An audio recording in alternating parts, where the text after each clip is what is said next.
Everyone to another edition of the Wrestling Underground podcast. I'm your host, Chad Porter. Joining me is the glorious one himself, Marcus Green. Marcus, it's been a heck of a week in wrestling since the last time we've been on the air. How are ya?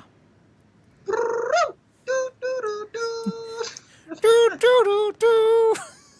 It would have been better if he tried to do the opening of Cena's first theme song. So, you think you're untouchable?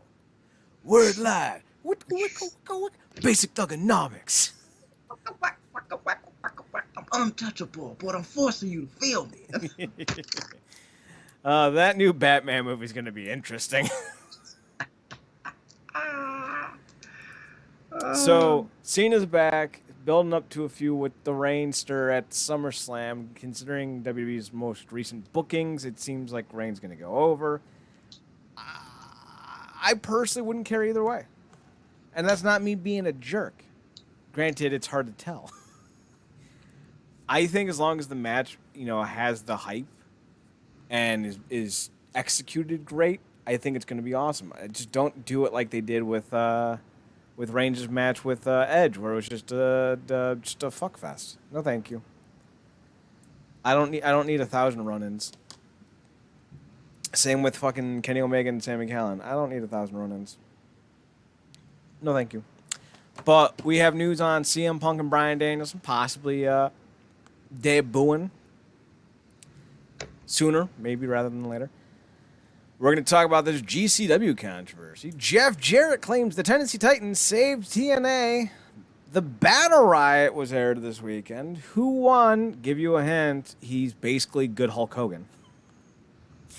And then we have news on Andrade El Idolo, potentially being penciled in as the closer for Slammiversary, not Jay White.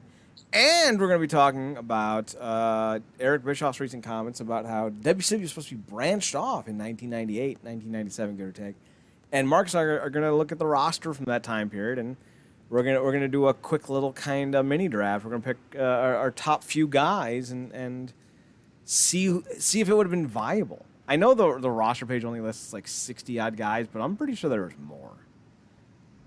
I'm pretty damn sure there was more. And if you look, let's see, 1, 2, 3, 4. If you look dead center and go down to the fourth row, Marcus, you're going to see your favorite Impact wrestler right there. Right between Johnny Grunge and Juventud Guerrera.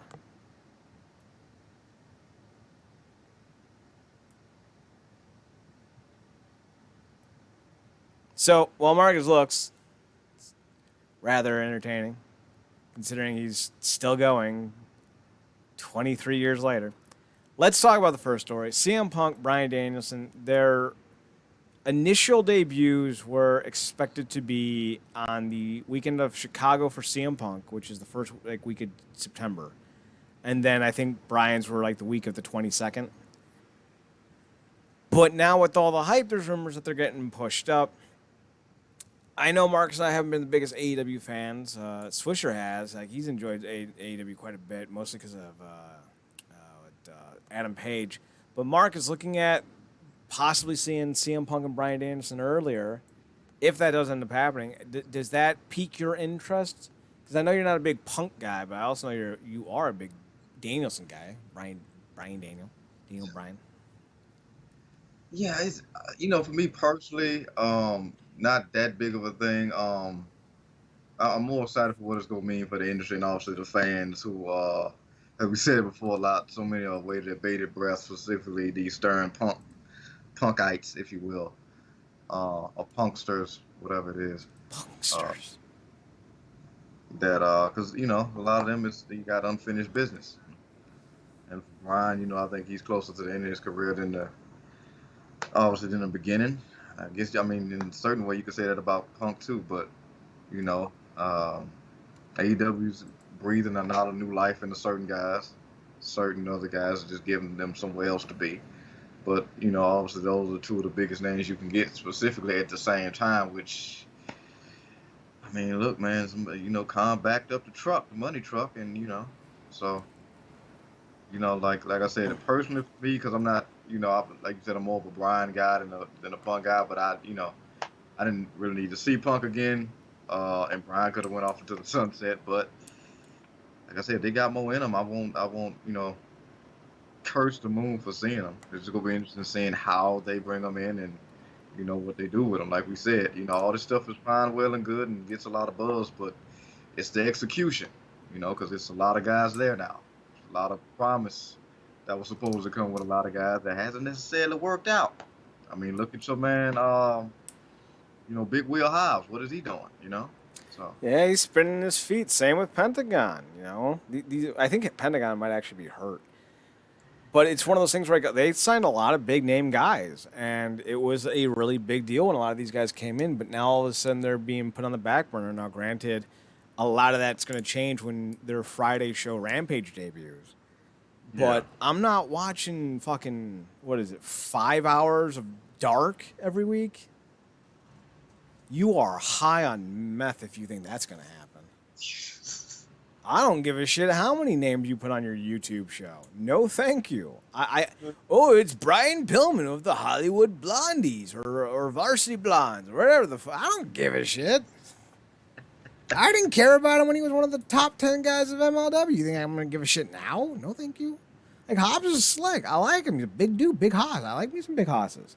Brian Cage, though, like, look at him. He went from being the face of Impact to, I don't know, mid-Carter? He's winning fictional titles. And I know, granted, technically they're all fictional. Shut up. I know that. Shut up, people at home. Shut up. I know that. But the FTW title's not even recognized. And he somehow lost it. Like, what? I think Hobbs won it. Like, what? I almost missed Starks in the NWA because he had more time, he get some more of that swag off. It's just a lot. They're grouping a lot of these guys in factions, and it's not really doing much. Pentagon, Pac, and Phoenix. These are me and Chad run the promotion. These are three of the top guys solo. Well, two of them. I don't get why you like Pac so much, but like you can. Walk to the bus. Chad's like, no, he walks. He rides on the bumper, and that's the end of it. And Phoenix, I swear to God, don't even try me right now. And you, pointing at Pentagon, I don't know what the fuck happened to you, but you need to get your evil back, motherfucker.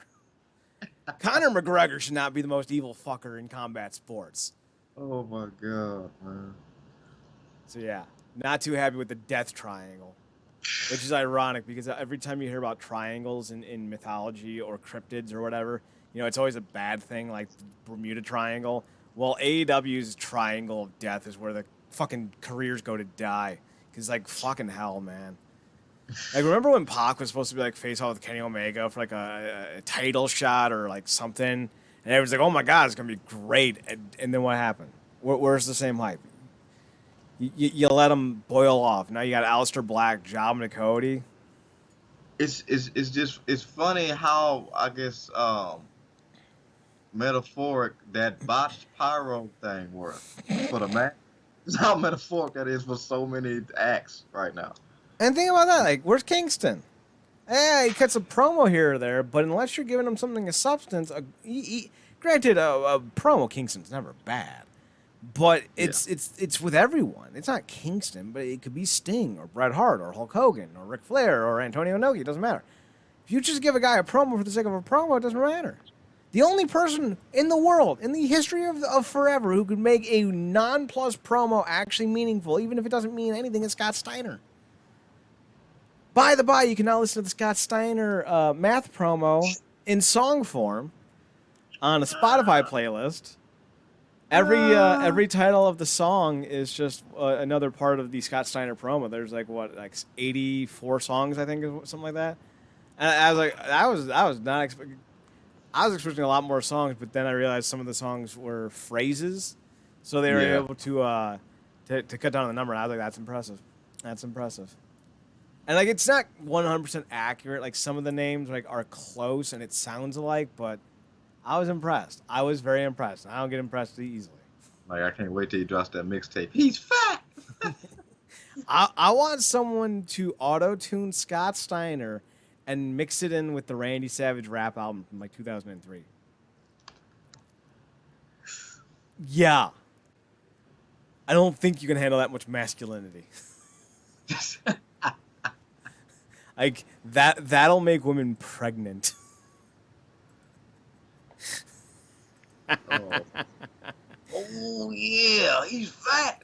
Oh yeah, he's fat. He's a fat ass. I'm gonna get you, Hogan. So, I'm kind of looking forward to it. I think Punk's been, for me personally, I think Punk's been gone long enough for me to at least kind of give him that shot. And I checked out his UFC stuff. Yeah. And I would say that I think Punk's biggest issue is the biggest issue with a lot of people. They don't want to get punched in the face for real. And, like, I'm not going to sit here and insult the guy. As someone who's been punched in the face for real a lot, it's not fun.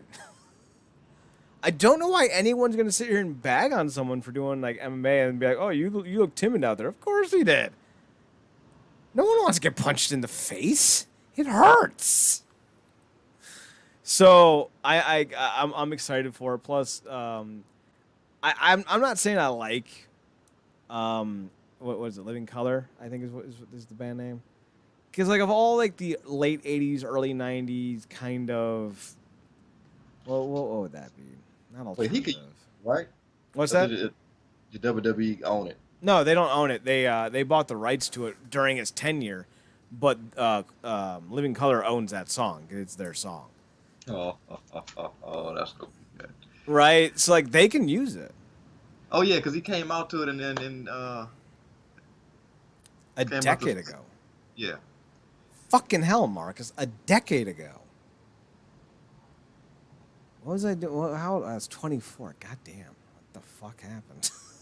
I almost don't want Bryan to come out to Flight of the Valkyries. Like, just come out to this American Dragon thing. Well, if you're referring to a song from Ring of Honor, they can do that one too because that's from Europe, the band Europe. The Final Countdown. Oh, they can easily do that. Yeah. That'd be great. Good. Yeah, the CM Punk and El Genericos were the best intro songs during that period of time. Yeah, I'm glad Christian got to use his old Impact one. Yeah. That's a dope one. And that one's basically just the WWE one. Well, yeah, the first one, I should say, not the second one. Yeah. Or the third one. Technically, it's the second one because the first one was the Christian.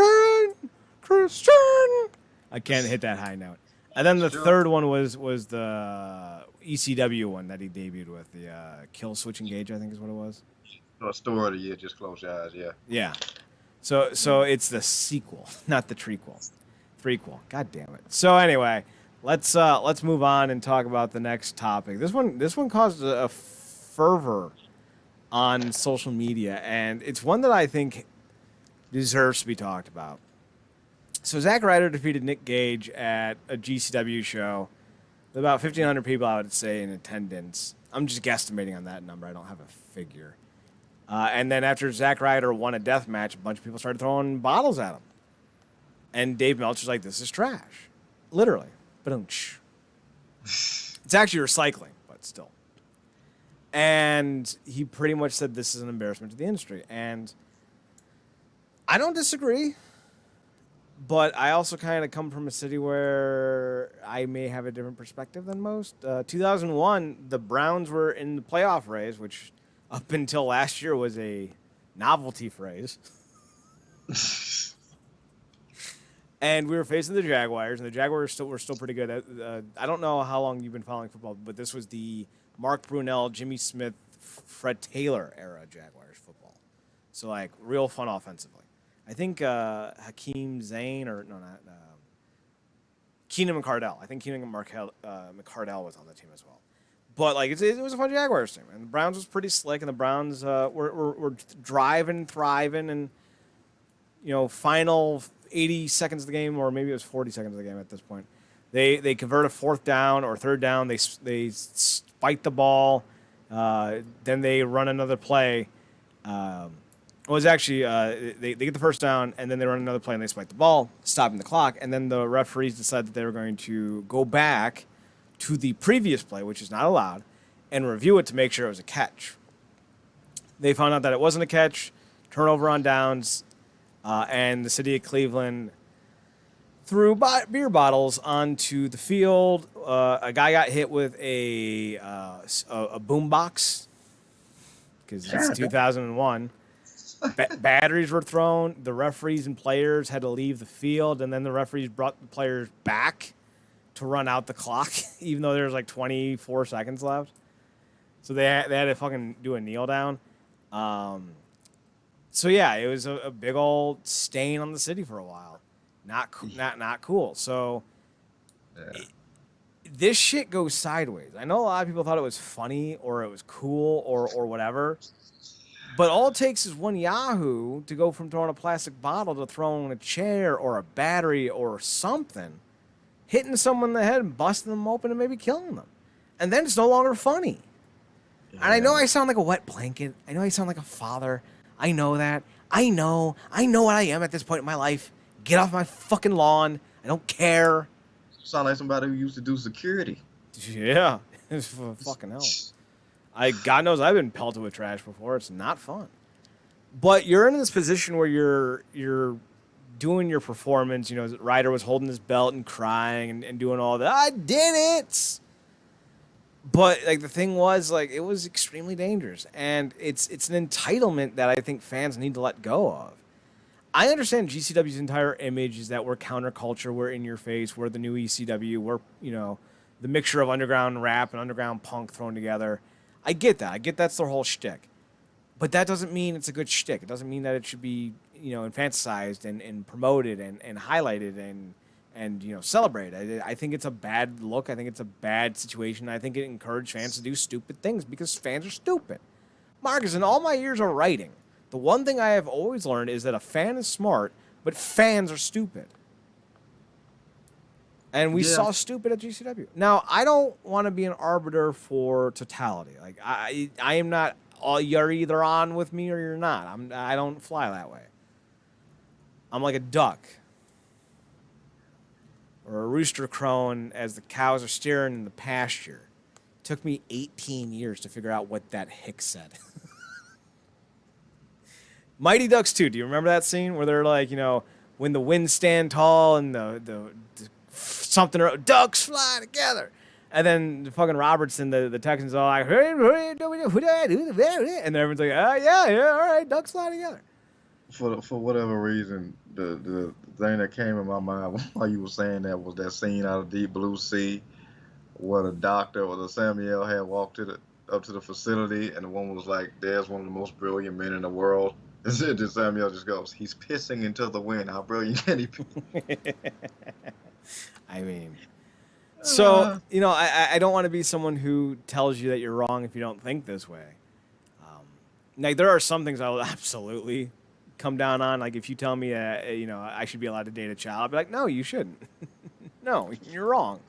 I gotta convince Chad that that's a preference, you sicko. No, it's not a preference. Blonde brunettes or black and white or you know, with or without genitalia, like that's all up to you. You do you. But no, there are some things that I will 100% unequivocally come down on as no. There is no second opinion here. Sorry. Oh, by the way, that twist that you retweeted on Twitter, the whole slice of pizza on a pineapple. Right? Still gross. Still gross. Oh, this is the twistiest of plot twist they could have did.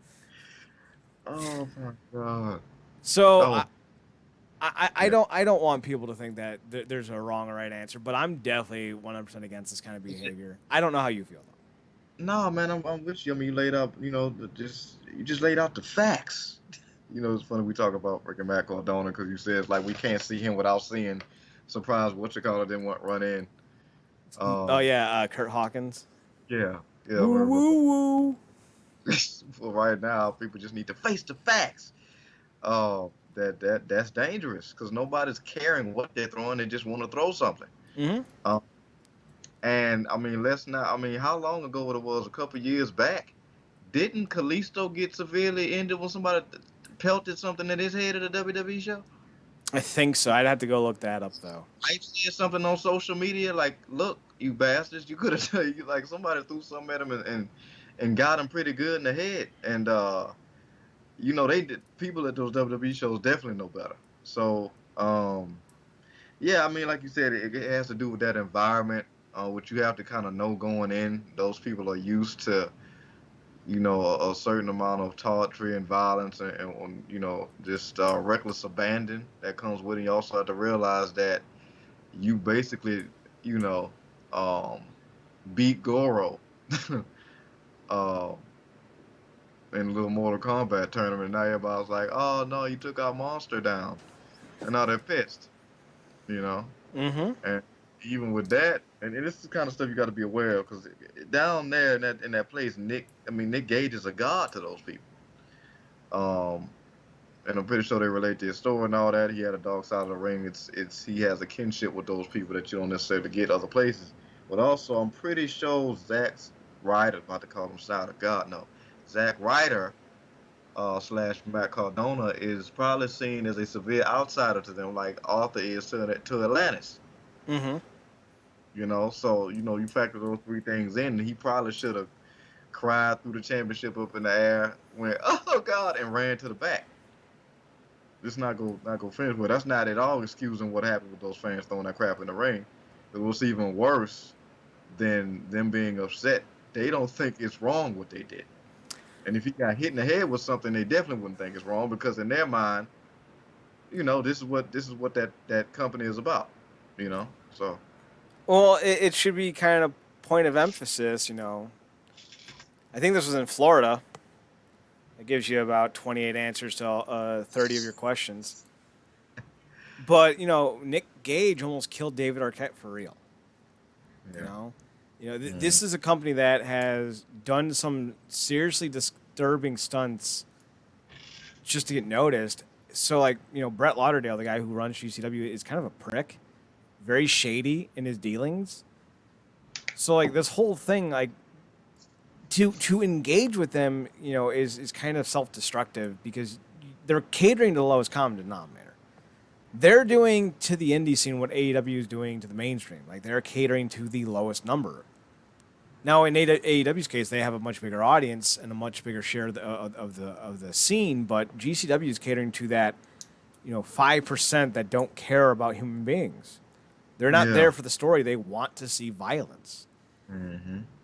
I know Ryder Cardona was supposed to be playing the villain. He was very much a Vince McMahon guy, and he even teased that he would rename the title from the GCW World Championship to the GCW Universal Championship, just to kind of get stuck in their craw because ha ha ha WWE ah. And a lot of that's fine and all, but the culture in this promotion and its fan base is among the worst. It really is. It's like the Beyonce fans or that BTS group. Is that their name? The Korean guys, BTS? Where they're almost, I don't want to say militaristic. Not deified, but they're almost extremists in a lot of ways. And I'm always a big fan of the not extremism stance. It's like with all the riots that were going on last year. It's like, oh well, you got the MAGA supporters on one side and the anti-fascists on the Antifa on the other side, and everyone's like, no, what? That side's wrong and that side's wrong. I'm sitting there going, y'all both wrong. You're fucking throwing bike locks at people's heads and calling the other person awful when you're the one doing the same thing as they are. It's like, y'all, you're fighting a mirror. What are you doing? So I feel very much like anytime you go into an extremist route or deal with extremists, you're dealing with people that it's best not to. I don't think Cardona's going to sit here and go, yeah, this was a mistake. I shouldn't have been doing it. He might even think it was awesome, but don't cover this type of content if it upsets you. And that's more to Meltzer or anyone else offended by it because I don't watch GCW. And that's not entirely true. I do sometimes watch Bloodsport, but that's more of a Josh Barnett property done through GCW, and it doesn't cater to the same fan base. But I don't watch the mainline stuff for a reason. That's like why I don't watch The Flash anymore, or why I don't watch so many other TV shows anymore, because I've lost a desire to view it positively, and I'm not going to sit here and just inject negativity into it. I mean, you smarter than most people, because I mean, places like the internet and specifically YouTube has allowed, because rants get the views, stuff like that, and people, they want to be able to make money, and that gets the views, gets the clicks and the advertisers. So we know that game. But with this, I mean, hell, you talking about he almost killed Dave Arquette? He almost died at one of these shows. Nick Gage did. Yeah, I buy it. Outside the ring, he had to be airlifted, and it's like, when you look at that and people are aware of that, and I don't watch it either because I'm just not a fan of that. Like that those promotions that Ambrose, freaking Moxley came from. What was that, CCW? Yeah, CCW. Moxley and Callahan came from that. Yeah, I get it, but it's like, to me, like, this sport is hard enough when you buy it as is without adding inanimate objects to the stuff. And I just, like, it's already like watching a human car accident, but with a little bit of poetry and poetry to it. I don't need to see that straight up and down flesh derby, if you get what I'm saying. So yeah. It's just it's cringeworthy. It take the poetic elements out of it to me, and it just kind of comes into, I'd rather just go back on YouTube and watch freaking R.I.P. Not Rampage. Why am I forgetting his name? The backyard fighter, who passed away. New Jack? No, not New Jack. The other one. He went to UFC. He was knocking people out in the backyard. Why am I forgetting his name? Not Tank Abbott. God damn it. Yeah, Kimbo. Kimbo Slice. Just watch Kimbo Slice fights. At least they know they was real and what it was, straight up and down. It was throwing hands. Well, don't watch his pro fights. Yes. Yeah. I made that mistake. But, by all accounts, he was a good dude. I'm just saying, like, Kimbo couldn't wrestle for shit. Different lanes, man. Different lanes. Yep. Now, if he had gone to boxing, maybe a different story. Yeah, maybe. Yeah. It's definitely interesting. But yeah, it's just, like, God bless Zack. I mean, Matt, I should say. Obviously that was huge for him. Probably the biggest title he's won since the U.S. or the Intercontinental. I don't know which one came last. Yeah, so it's happy for him, man. But just be careful. Obviously, Gage. It says a lot of Gage that dropped that title to him. Because like I said, he's basically.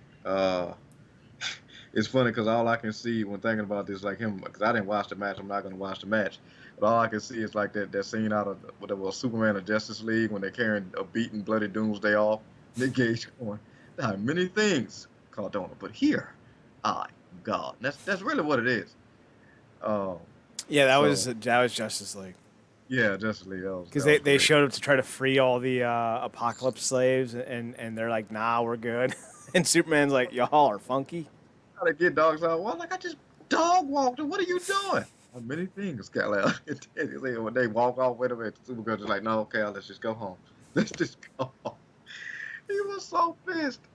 But yeah, I mean, like I said, God bless him, man. But it's only, if this is the route he want to take, I don't know how many bumps he'd have knocked off his card just doing one of these matches. But like I said, now that he's off the chain, if you will, he's broadening his horizons. So.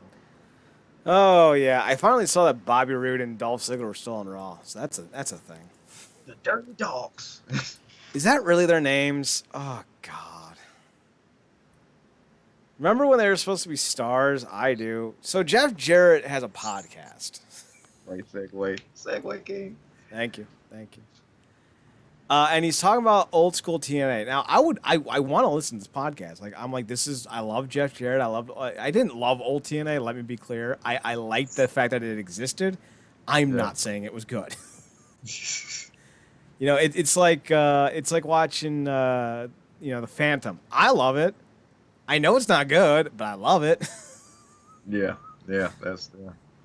But I don't like Conrad. I don't know why I don't like him. He feels kind of sleazy and almost con artisty in the way he does these things, but like whatever. Like, right, whatever. I do like the fact that they took the old Global First Wrestling Twitter account for the promotion and just changed it to the Jeff Jarrett podcast to make it look like they had 87,000 fans at launch. Brilliant. So he told a story, apparently. It was from, I think it was like the November, maybe it was like the August version of TNA in 2002. I forget when it was. It was in their first year, though. It was in 2002. The Tennessee Titans were sitting front row, and I think Frank Wycheck was among the group. He was their very popular tight end, and there was a tackle. I can't remember his name, but he was I don't want to reduce him to a color, but he was a big black dude, and like his name was like a Thompson, I think, or Thomas or something like that. But he was like their best offensive lineman. He was there, but they didn't have like Javon Curse or Eddie George or Steve McNair. Like they didn't have the heaviest of hitters, but they had some really big names from that Titan squad there. And Jarrett had invited them and even set up this little segment where he comes out and starts making fun of the Titans, which is ironic because Jeff Jarrett's a huge Tennessee Titans fan. And they're in Tennessee, so like, all right. And then I think it was Wycheck jumps the rail and attacks Jarrett and throws the worst work punches you ever see. Worse than Shane? What's that? Worse than Shane's? Oh, yeah. Jeez. Because like you see him like it's like a big wind-up hook, and then he's just like, ugh. I'm trying to, put the physical form into a visualization. So it's like, it's more like, here's the wind up, and here's the impact. Here's the wind up, here's the impact. It's bad. It's so bad. And then like they start like charging after him, and he like hits one with a chair. And then the James Mitchell's not Dark Order, what the fuck was it called? Black Church, Dark Church, I don't know, something like that. New Church, that's what it was, New Church. They come down and they get into a fight with Jarrett. So Jarrett's now fighting the Tennessee Titans and James Mitchell's New Church. And it's like, wait, the New Church are heels, Jarrett's a heel. Are the Titans heels? Like, who's the face in this segment? It was just sloppy and stupid, but Jarrett's like, oh yeah, and it was played everywhere on ESPN. I don't know if that's true, but I was watching ESPN quite a bit in that year because we would watch SportsCenter during the beginning of school and during lunch because that's when ESPN only had like 4 shows and 3 of them were SportsCenter. So I don't remember ever seeing it on SportsCenter. And I would be in class at that point. But Marcus, have you ever seen this segment? The Titans jump the rail? No, I haven't. But specific. If anything, I definitely remember that. Like, that sounds like a big All Might on the swing, but he shrinks back down for the hit. It's basically All Might when he's like, have no fear, All Might is, and then he just shrinks. So here's what Jarrett had to say when it comes to how he supported the Titans and even wore the shirts to WCW shows. This is true. I remember him. I think it was Halloween Havoc. He wore a Frank Wycheck jersey, '89. You have to go into the WCW times when the Music City Miracle happened. I wore the Titans shirt on TV. Then I wore the Titans shirt another time when I went to Buffalo. I'm a diehard Titans fan. I came to Nashville via Houston with a stop in Memphis. I had connection with the Titans. The clip of the Titan players beating down wrestlers was shown on numerous talk shows and SportsCenter, which gave TNA a startup company mainstream publicity, and it needed to become a success. Jarrett explained why he was so happy about the interaction that TNA had with the Titans at the time and how it gave the mainstream press. Quote, the Titans, obviously a national franchise in the NFL. We had a clip of their players getting involved with our whole roster. It was like 4 guys, not the whole roster. It's out of the season for the NFL, so they don't have highlights to play. This is a clip that will immediately be serviced to every NFL beat writer and talk show host and SportsCenter host. Not because it was such a great clip. I'm glad he said it, not me. Oh, God damn it. I need to finish reading things before I go on. Not because it was such a great clip, although it really is a great clip. God damn it, Jed. No, it wasn't. It's because it was out of season, and there's so much you can do with any route in preseason. This was some action you could talk over. It was immensely newsworthy, and Dixie Carter was the PR agent. Jarrett described how the interactions with the Titans ultimately got him the financial assistance he needed to make TNA the real deal. Dixie Carter, who was just the PR agent for the company at the time, ultimately asked Jarrett if she and her family could help the company in any way, which led to Jarrett and her family meeting with, or her setting up a meeting with Carter's. Quote, you talk about faith or divine intervention or luck. just all of that. I was upfront about it, and we lost our funding. I believe it was a medical supply company had pulled out. But I immediately started turning over rocks for financials, and I had a conversation with Dixie, and Dixie said, do you have any financial materials? And I said, in fact, we're in the process of putting that together. She said, if you can get those to me, I think I might be able to help out. I had no idea who Pan Energy was, who Bob Carter was. Dixie and Andy Barton ran Trifecta Entertainment, and they were the PR agent for TNA Entertainment. That was the relationship. I said, sure. You mind sharing what you think? She went into blah, blah, blah. We gave them the pitch. Let's see. It became an open discussion, but Bob Carter, being the chairman, sat at the end of the table, and he just sat back in his chair, and I noticed him reading the Tennessee Titans article and flipping through it. Then he would take a break from it, listen in, and then we would say something like, tell me a little bit more about this Titans deal. So then it goes on to say, I'll never forget getting on this plane thinking to myself, I'll be damned. I can't wait to tell Frank Wycheck this story. So apparently the Titans deal was part of the reason why Bob Carter invested in the company. So next thing you know, Bob sticks his head and calls me out in the hallway, and the specifics went down. He said, hey, we really like this. We still have to go and get through some things with the lawyers and all this, but if you don't mind, we send you guys back on a private flight. So, I guess the Titans really did save TNA. I mean, that's kind of funny. Never know, man. You never. Sports, man. It's the one thing that still brings people together, as divided as it's been. Yeah, until you start dealing with other people's sports fans. You know, I'm not going to see any Red Sox and Yankee fans sit down and have a beer. They're just going to fight each other. Like, at least have stock in the damn team. Right? Like, no, just own a shirt. Oh. Let's see. I'm trying to see if I can't find a list of who showed up on this show. I'll look for it later. All right. Let's see. What's next? So, Battle Riot was this weekend. Single match, MLW, Battle Riot 3. The whole shtick is pinfall submission or get thrown over the top rope. Winner gets a shot at the MLW World Champion. I think it was 40 people. Some surprises went down, but not like huge surprises. I don't know if you would even remember who this was, but do you remember Quang, the ninja? Quang the ninja? No, I definitely remember. I remember a ninja. So Quang the ninja was actually Savio Vega in like 94, 95 in the WWF. And Savio Vega is part of MLW. So Savio Vega comes out, gets eliminated, and then like 20 minutes later, Quang comes out. And I'm just like, oh no, oh no, oh no. Tom Lawler impersonated L.A. Park, which was kind of hilarious. Because everyone's like, hey, look, it's L.A. Park. And everyone's like, yeah, it's L.A. Park. And everyone's like, hey, he kind of lost some weight. So that was pretty good.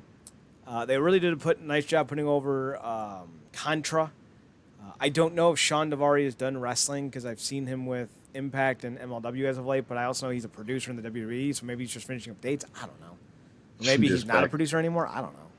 He's back there with a head sort of on all swollen and oily. Right. Like his brother just got released, so like maybe they want to reform their tag team because I think they were a tag team for a little while in Lucha Underground. So, by the by, we're reviewing Lucha Underground episode 3 tomorrow.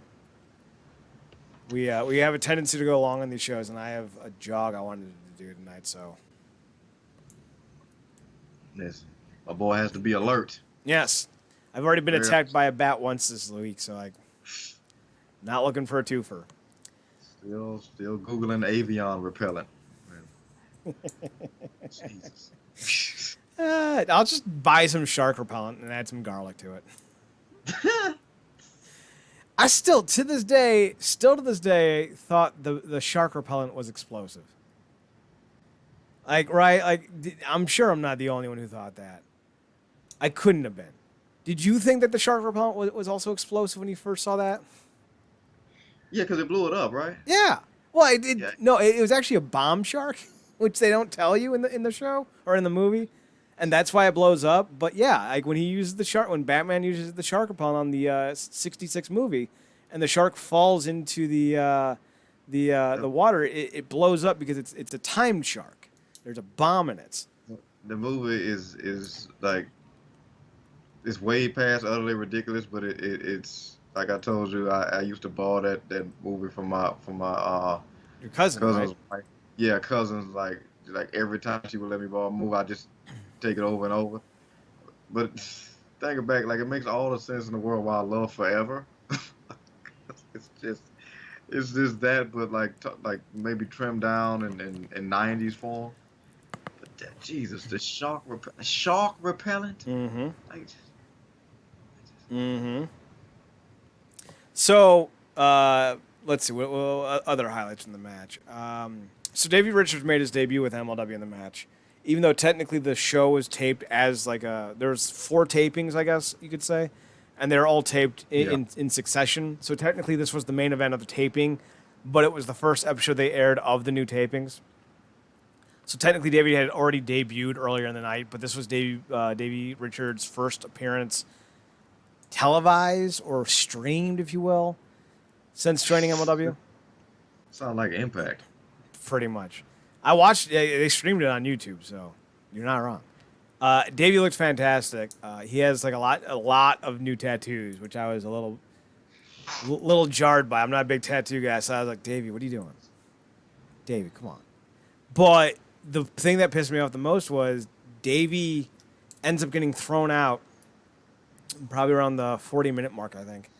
And like the way it kind of goes down, somebody's coming out and getting in the ring right when Davey's getting it or is getting chucked.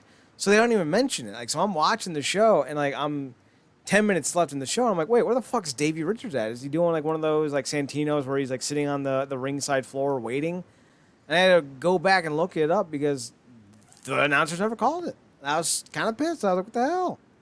No, I knew Davey wasn't going to win. I read the spoilers. I'm well aware. Plus, they've been doing a storyline for over a year about, Alexander Hammerstone going up against, what's his name? Not Manu. Is that it? No, Jacob Fatu. And so, like, I knew that was going to eventually happen, and this seemed like the right way to go about it, but I was kind of, like, perplexed. Like, the fuck happened to Davey Richards? Shocker, Alexander Hammerstone actually ends up winning. The ending was pretty slick. I forget who the final 6 were, but it was Kruger, who's a big, tall, white dude who's a member of Contra. He's like, he's Kruger. Like he's a movie monster. That's essentially what he was. Only he's a terrorist, I guess. I mean, I'm not kidding.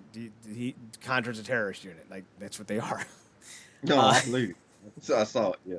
I think there was Joseph Samael was still left and like a random Contra goon maybe, and then it was the Von Erichs and Alexander Hammerstone. I think those were your final 6. So Hammerstone eliminates both the Contra members, and Kruger eliminates both the Von Erichs. Then it's just down to Kruger and Hammerstone. They go at it for about 8 minutes. It's pretty solid, but then Hammerstone starts hulking up, and he's wearing red and yellow. It's not an accident. I guess you could call it hammering up, if you will, or hammering down. And he goes completely nutso. And eliminates Kruger. Hell of a moment. The fans actually go quite massive for Hammerstone. He's a star. He's a big old fucking star. And then Jacob Fatu comes out with Samael, and they're screaming at Hammerstone. And Hammerstone's like, let's do it now. And Samael's like, no. So they're building up to this match, and fucking Fatu's been champion for almost 2 years. So like, this big old match. Like, Hammerstone's been the openweight champion for well over a year. If they do title for title, I think it's gonna be big. I can't wait for this. Marcus, did you see the show?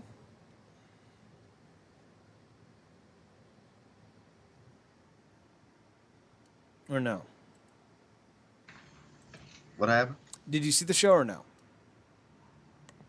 Some of those last parts because I saw you had tweeted about it. I'm like, okay, all right, this guy, because I seen Hammerstone, like he's been an upcoming like baby face. Mm-hmm. The longest time, so that's cool. That's a big old boy too. Ain't skipping no meals. No, he's not. The best part is like he super plays into the idea of him being on steroids. He was part of a heel faction with MJF when he was still in MLW. It was MJF, it was Hammerstone, and Richard Holiday. They're the Dynasty. And Holiday was feuding with Savio Vega, and they were trying to cross the border into Mexico to get to Vega because he was working for a Mexican promotion. And Holiday's like, let's go, Hammerstone. We got to get across the border. And Hammerstone just stops, and Holiday's like, what's wrong, Hammerstone? And Hammerstone's like, I can't bring my bag into Mexico. And Holiday's like, why can't you bring your bag into Mexico? And Hammerstone just kind of shrugs. So, like, you know, he plays into the whole LOL, he's on steroids like, quite a bit.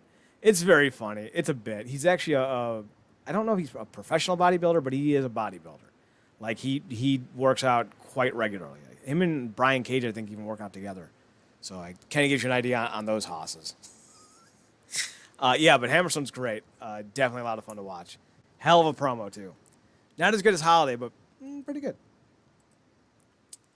So let's move on. Apparently, Impact had a different ending for Summerversary 2021. It wasn't going to be Jay White. It was going to be Andrade El Idolo. Now, Marcus, question to you that I have. Would you rather have had Andrade Del Idolo or El Idolo? That's gonna be a thing. Yes, it is. Or would you rather have had Jay White? Nah, was this gonna be a free agent El Idolo? I think it's gonna be in the same vein as Jay White, like on loan kind of situation. I'm good. They already teabagging the promotion enough with Kenny Callis's hand faction. No, I mean Jay. Look, Jay. I have a hand faction too. Hey. Oh. Yeah, but I do as well. But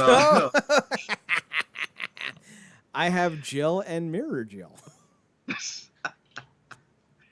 But yeah, I mean it's like I said, Jay White was a bigger surprise, bigger get. He was the last guy, one of the top heels in wrestling. One of the last guy I would expected to see. Mm-hmm.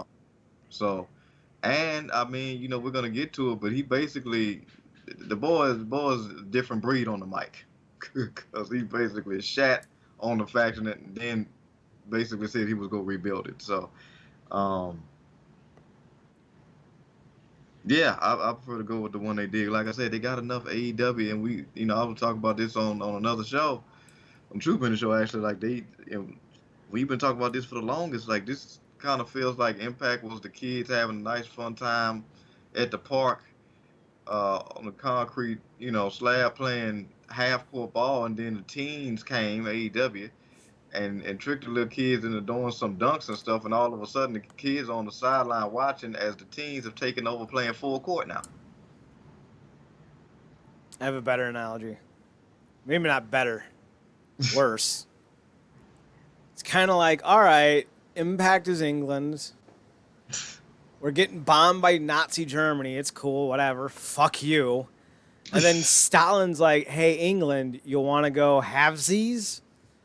And like, listen, it's Stalin. It's Soviet Russia. It's communism. Not really, but communism is trumping fascism right now. So like, okay. So it's a means to an end. It's a means to an end with AEW. Yeah. I like how it's helping the brand, because it is. Twitch numbers are up. I don't like that they're kind of, ham and egg Impact. Like I don't want to say they're being bad partners, because I don't think that's necessarily the case, but I definitely think Callis is kind of like letting certain things slide, or maybe not countering certain things to keep the relationship healthy, which may not be the worst thing in the world, considering Impact needs all the good press it can get, considering it's stuck on Access TV, and until Access TV buys more inroads in cable, like, it's not a great channel to be on.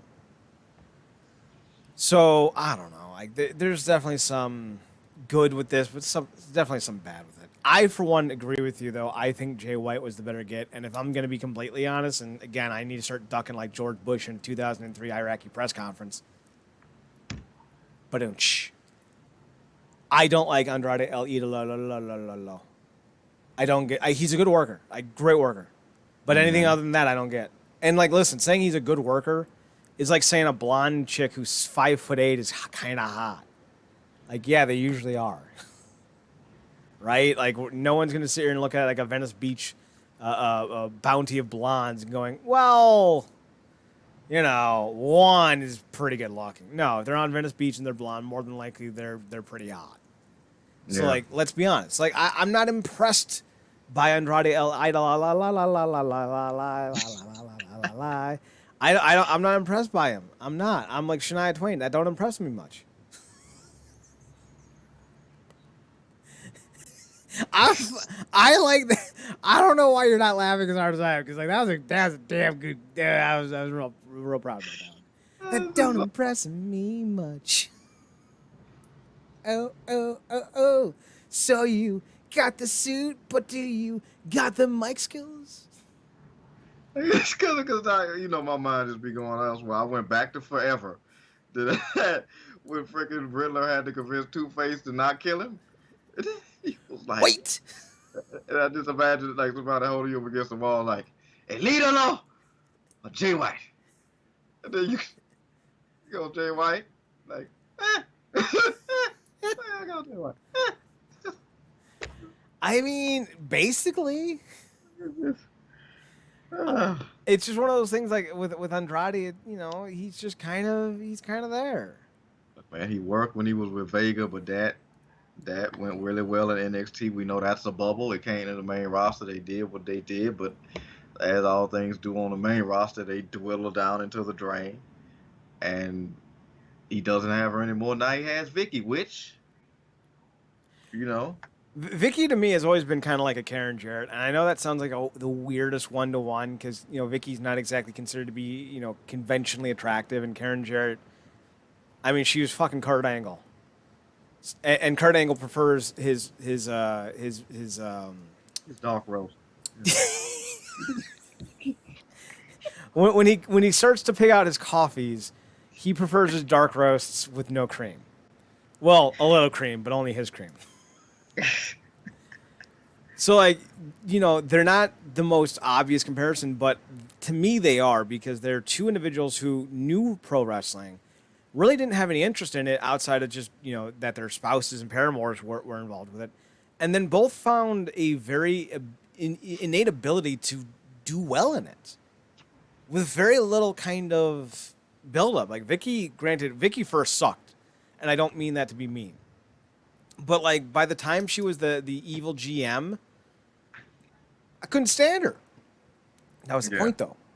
And Karen was just a natural on the mic. She had a lot of confidence, a lot of character.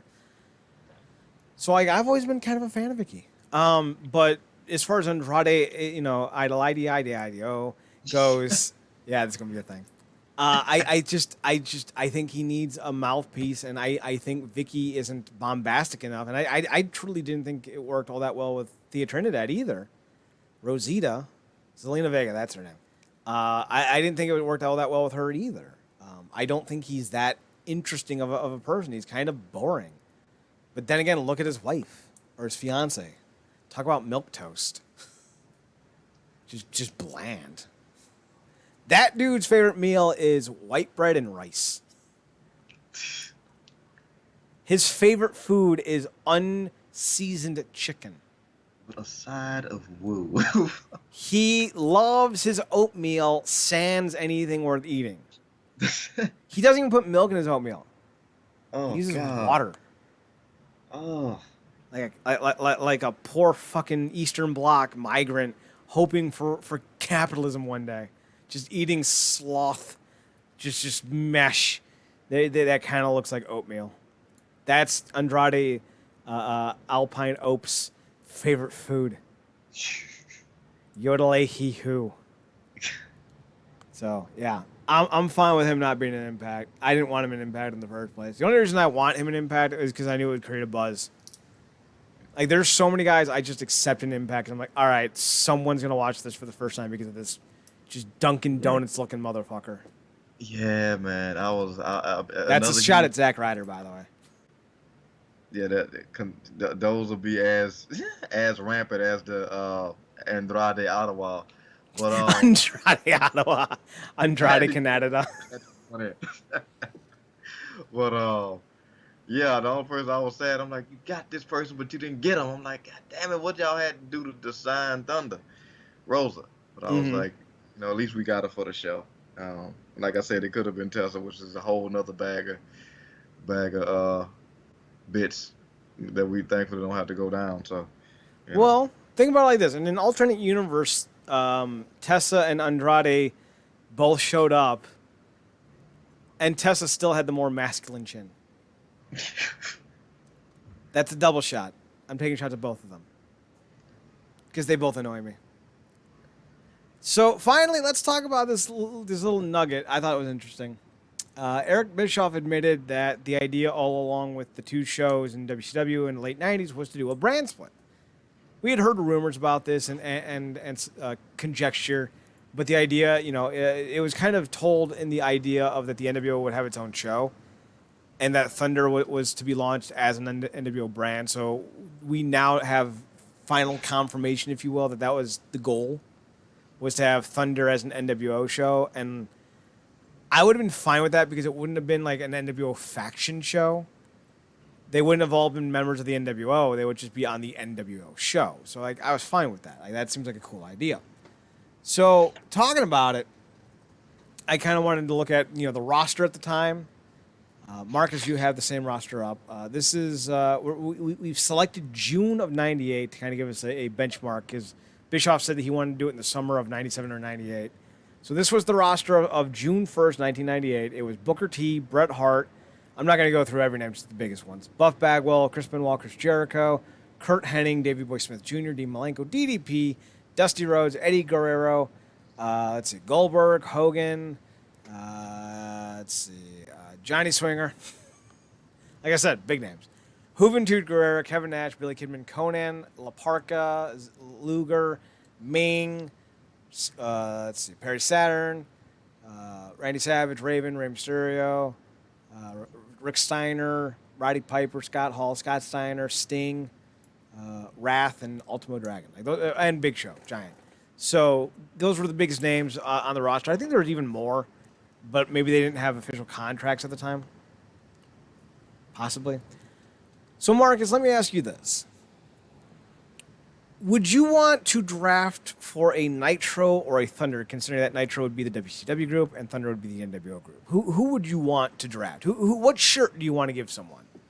The blue of WCW or the black and white of the NWO?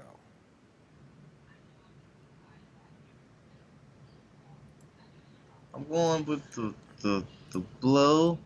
All right, so you're gonna wrap WCW. Then I'll select for the NWO. Let's just give an idea. We're not going to go through like 100 picks or whatever. 3 picks each of the roster in front of you. It doesn't even need to be the names I mentioned because there's like other names like Bobby Heenan, Barry Darso, Psychosis, Medusa. You can pick anyone you want. If you're starting a Raw extended brand, not Raw, goddamn it, a Nitro extended brand on Mondays, you go first. Who's your first pick to heed this group?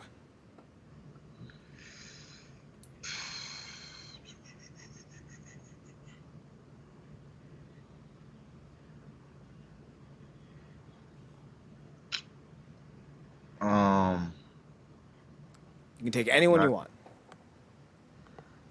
This might seem like an odd one, but I'm gonna go with Hennig. Okay. Now, I'm not gonna select Sting because I believe Sting should have been WCW to the day he died. So that means letting you have him for Nitro. So I'm gonna default to my second pick and go with Bret Hart. That's who's coming to Thursday for Thunder. Round 2, roster. You got Hennig. I got Bret. Kind of ironic. Who are you taking next? I gotta go with your boy, man. I gotta go with the Stinger. Stinger. All right, round 2 for me. This is June. We're building him up. He's over.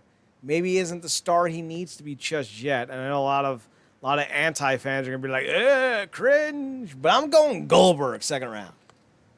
I'm making sure he doesn't fall. Ain't gonna happen. So WCW is Sting and Hennig.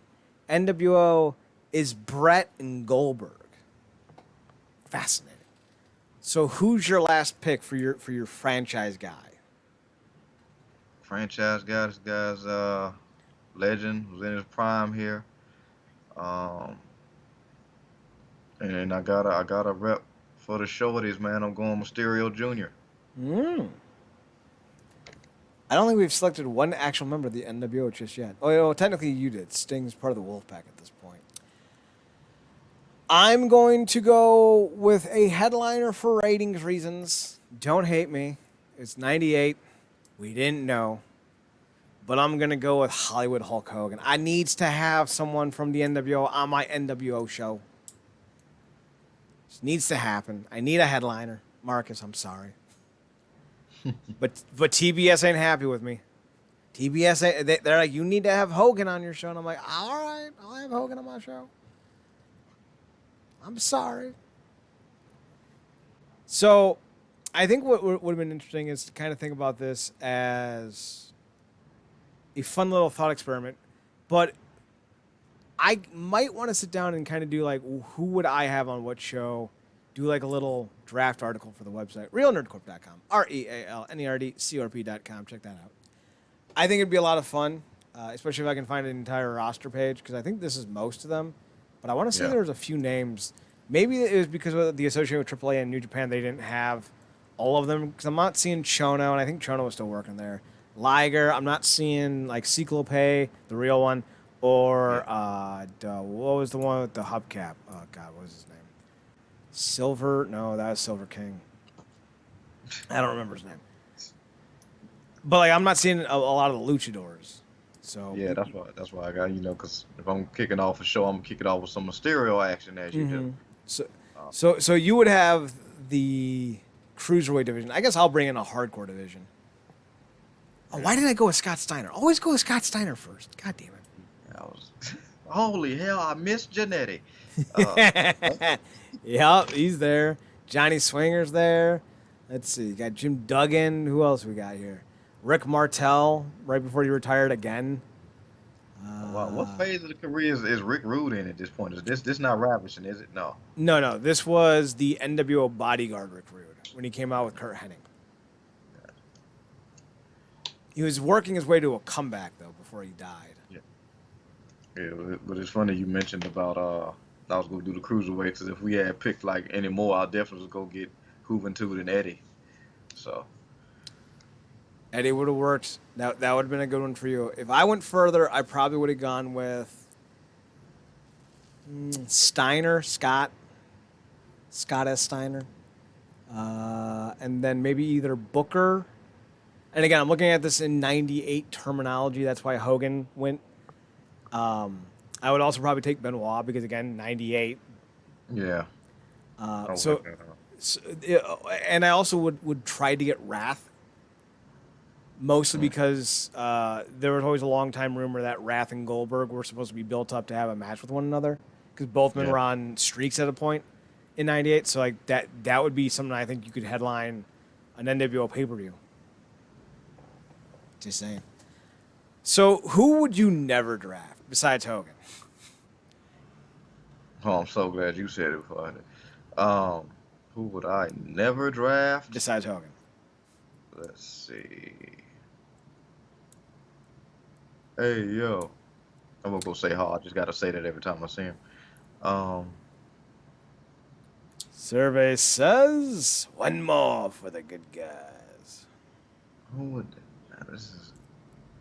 This is interesting. Probably, as much as as entertaining as he was on his WWE run, probably not gonna draft Saturn. Okay. I was thinking Luger myself.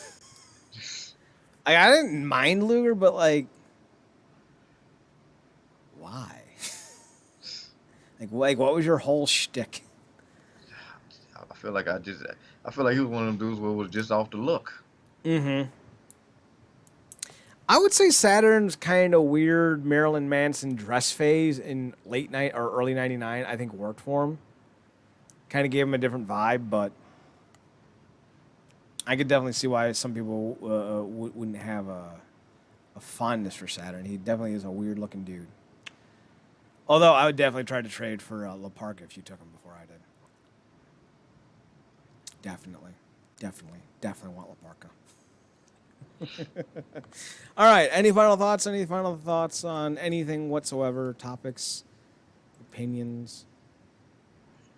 No, that's pretty much it. Anything coming through late on the wire? That's what I'm looking for right now. I'm not seeing anything worth talking about.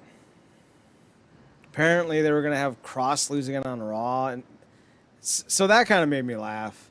They're like, "Oh no, Cross lost. We need to make sure this never happens. Cross wins. Who'd he beat? Keith Lee. God damn it." Yeah, Lee needs to go to Impact or something, because they're filling up in Florida, and I feel like the only reason why they had Jeff beat Cross is because they re-debuted his No More Words thing. Mm-hmm. So that's like he cannot come out without his wife. I'm sorry, just can't do it. He can, but he shouldn't. Are they married? I want to say they are. They could be. Remember when Scarlett Bordeaux actually could, carry a segment and be must-see TV instead of just being some dude's add-on? Yeah, I mean, it's funny because they made it work in a way in Impact. It was a different type of must-see TV, but it was bless Fowler. But it was a different type. It was just, come on, man. God bless Fowler. All right, so with that being said, we're done for this week. RealNerdCorp.com, RealNerdCorp.com. We're on Twitter at NERDCorp, on Instagram at RealNerdCorp. Twitch.tv/Wrestling Underground. Marcus, you can be found on Twitter at ParadoxKid, ParadoxKid. That's the kid. You can also find him on his previously mentioned podcast, The True Penny Show, on Twitter by going to True Penny Show, TruePennyShow. What platform do you guys use to stream your show on? SoundCloud. We're on SoundCloud, Apple Podcasts, and all that. Is it soundcloud.com/True Penny Show?